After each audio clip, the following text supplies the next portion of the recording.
की जांच सीबीआई को सौंप दी। सीबीआई हाईकोर्ट की निगरानी में जांच करेगी और रिपोर्ट सौंपेगी। इस मामले की अगली सुनवाई अब 2 मई को होगी। संदेश खाली की महिलाओं ने टीएमसी के नेताओं पर यौन उत्पीड़न और जबरन जमीन कब्जे करने का आरोप लगाया था। मामले में टीएमसी नेता शाहजहां शेख, शिबू हजारा और उत्तम सरदार आरोपी हैं। तीनों को गिरफ्तार कर लिया गया है। हाईकोर्ट के आदेश के बाद अब ममता बनर्जी सरकार सीबीआई जांच पर रोक नहीं लगा पाएगी। तो बड़ी खबर इस वक्त हम आपको बता रहे हैं, जहां पर कलकत्ता हाईकोर्ट ने पश्चिम बंगाल के संदेश खाली मामले की जांच अब सीबीआई को सौंप दी है। तो अब पूरा मोर्चा सीबीआई की ओर से यहां पर संभाला जाएगा। सीबीआई के कई सारे सवाल होंगे जो 3 आरोपी हैं उनसे किए जा सकते हैं। पूरी निगरानी अब सीबीआई के तहत ही होगी और इस मामले की जो अगली सुनवाई है वो 2 मई को यहां पर की जाएगी। और संदेश खाली की महिलाओं ने कई गंभीर आरोप भी लगाए थे शाहजहां शेख पर। शाहजहां शेख के साथ 2 अन्य आरोपी भी थे, उन पर भी कई गंभीर आरोप यहां लगाए गए थे। संदेश खाली पर कलकत्ता हाईकोर्ट के फैसले के बाद केंद्रीय मंत्री स्मृति ईरानी ने ममता बनर्जी सरकार पर कड़ा प्रहार किया और बंगाल सरकार पर संदेश खाली के आरोपियों को संरक्षण देने का आरोप लगाया। एक लंबे अंतराल से ममता बनर्जी संविधान को नहीं बल्कि शेख शाहजहां का संरक्षण करती आई। आज कोर्ट का ये आदेश कि संदेश खाली में जिन महिलाओं का बलात्कार हुआ, जिन महिलाओं का शारीरिक शोषण हुआ और जिन गरीबों की ज़मीनें लूटी गईं, वो सारे केस अब सीबीआई के सुपुर्द करेगी। कोर्ट का ये आदेश है। मैं कोर्ट के इस आदेश का स्वागत करती हूँ। संदेश खाली की महिलाओं को और गरीबों को विशेष इंसाफ दिलाने का ये पहला पड़ाव है।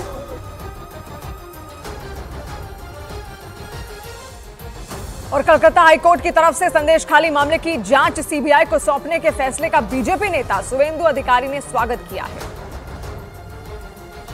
বাধা দিতে চেয়েছিল, আদালত যা করেছে সংবিধান মেনেই করেছে।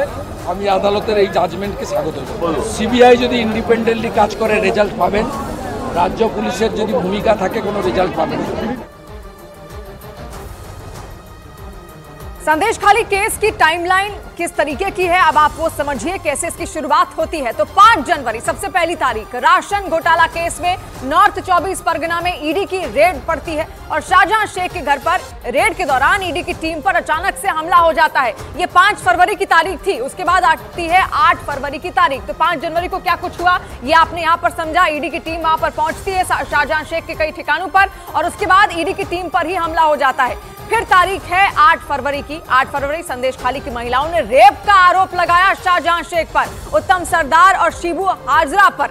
और इसके साथ 13 और 17 फरवरी कलकत्ता हाईकोर्ट ने बंगाल सरकार से रिपोर्ट मांगी। उत्तम सरदार, शिबू हाजरा समेत 18 आरोपी गिरफ्तार किए गए। फिर 26 फरवरी को कलकत्ता हाईकोर्ट ने शाहजहां शेख की गिरफ्तारी के आदेश दिए। वहीं 27 फरवरी को शाहजहां शेख का करीबी टीएमसी नेता अजीत मैती गिरफ्तार हुआ। 29 फरवरी की तारीख को पुलिस ने आरोपी टीएमसी नेता शाहजहां शेख को गिरफ्तार किया और 6 मार्च पुलिस ने शाहजहां शेख की कस्टडी सीबीआई को सौंपी और 30 मार्च को ईडी टीम ने शाहजहां शेख को हिरासत में लिया। तो पूरा मामला आपने समझा, पूरी टाइमलाइन समझी और कलकत्ता हाईकोर्ट के फैसले के बाद बीजेपी बंगाल सरकार और टीएमसी नेताओं पर अब जमकर निशाना साध रही है। तो वहीं टीएमसी ने हाईकोर्ट के फैसले पर सवाल खड़े किए हैं। और संदेश खाली में जो घटना हुआ है वो निश्चित रूप से बहुत ही दुखदायक घटना है। और मैं कहूँगा आज जो महामानव उच्च अदालत की जो ये राय है ये जीत है। ये जीत सिर्फ मैं कहूँगा कि संदेश खाली की महिला का नहीं बल्कि पूरी बंगाल में जितनी भी महिलाएं प्रताड़ित हो रहा है, निर्यातित हो रहा है, उन सभी माताओं की जय है।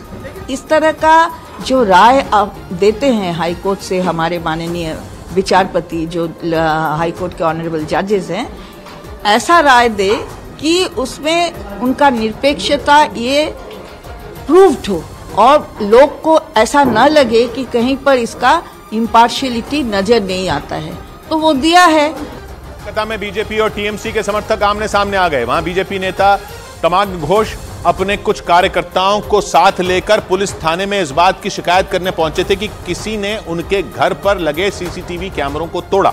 लेकिन जैसे ही वो पुलिस थाने पहुंचे वहां टीएमसी के कई कार्यकर्ता भी आ धमके और फिर तो कोलकाता के अहमद स्ट्रीट थाने के सामने मानो जंग ही छिड़ गई। एक तरफ बीजेपी नेता तमाग्र घोष और उनके समर्थक थे, तो दूसरी तरफ टीएमसी के कई कार्यकर्ता। हंगामा ऐसा कि थाने के सामने की पूरी सड़क ही जैम हो गई। वहाँ इतनी भीड़ जमा हुई कि उस सड़क को पार करना तो दूर, उसके दूसरी तरफ देख पाना तक मुश्किल हो गया। बीजेपी नेता तमाग्र घोष ने आरोप लगाया कि उनके घर पर लगे कुछ सीसीटीवी कैमरे तोड़े गए और कुछ के तार काट दिए गए। इसके लिए उन्होंने इशारों में टीएमसी के लोगों को जिम्मेदार बताया। मैं जिस घर में रहता हूँ वहाँ पे सीसीटीवी कैमराओं को तोड़ा गया है। रात में आके उसका फुटेज एकदम क्लियरली दिखाई दे रहा है। इस हंगामे के दौरान वो पूरी सड़क किसी अखाड़े में तब्दील दिखी। बीजेपी के कार्यकर्ता तो गाड़ियों में भर भर कर वहां पहुंचे और दूसरी तरफ टीएमसी के समर्थक भी वहां झंडा बुलंद करते दिखे। इस दौरान दोनों तरफ के लोगों को एक दूसरे से दूर रखने में पुलिस वालों के पसीने छूट गए। वो एक तरफ के लोगों को पीछे धकेलते तो दूसरा पक्ष हावी होने लगता और यह हंगामा काफी देर तक चला। हालांकि बाद में पुलिस ने दोनों तरफ के लोगों को किसी तरह समझा बुझाकर वहां से अलग कर दिया। सुप्रीम कोर्ट ने पतंजलि के भ्रामक विज्ञापन मामले में योग गुरु रामदेव और आचार्य बालकृष्ण के दूसरे माफीनामे को भी खारिज कर दिया। कोर्ट ने सख्त लहजे में चेतावनी देते हुए कह दिया कि इस मामले में पतंजलि ने जानबूझकर अदालत के 3 आदेशों की अनदेखी की, लिहाजा वो कार्रवाई के लिए तैयार रहे। हालांकि सुप्रीम कोर्ट में सुनवाई के दौरान स्वामी रामदेव और बालकृष्ण के वकील बार बार माफी देने की बात करते रहे। कोर्ट में सुनवाई के वक्त स्वामी रामदेव और बालकृष्ण भी मौजूद रहे। सुप्रीम कोर्ट ने पतंजलि के दूसरे हलफनामे पर टिप्पणी करते हुए कहा कि पतंजलि ने अपने हलफनामे में धोखाधड़ी की है। कोर्ट के आदेश की जानबूझकर अनदेखी की गई। इसके बाद कोर्ट ने स्वामी रामदेव और बालकृष्ण के दूसरे हलफनामे को कागज का टुकड़ा तक बता दिया और साफ शब्दों में कह दिया कि इस देश की अदालतें अंधी नहीं हैं, कोर्ट को सब दिखता है। कोर्ट की सख्त टिप्पणी के बाद पतंजलि की तरफ से कोर्ट में पेश हुए मुकुल रोहतगी ने सफाई दी कि उनसे बहुत बड़ी गलती हो गई, लेकिन सुप्रीम कोर्ट ने उनकी सफाई पर नाराजगी जाहिर कर दी और दो टूक कहा कि गलती हुई है तो सजा भी भुगतनी पड़ेगी, क्योंकि समाज में सही संदेश जाना जरूरी है। सुनवाई के दौरान कोर्ट ने उत्तराखंड के ड्रग्स लाइसेंसिंग विभाग के 3 अफसरों को तुरंत प्रभाव से सस्पेंड करने के आदेश भी दिए, क्योंकि सुनवाई के दौरान कोर्ट को ये बात पता चली कि उन तीनों अफसरों ने पतंजलि के भ्रामक विज्ञापन मामले में नियमों की अनदेखी की थी।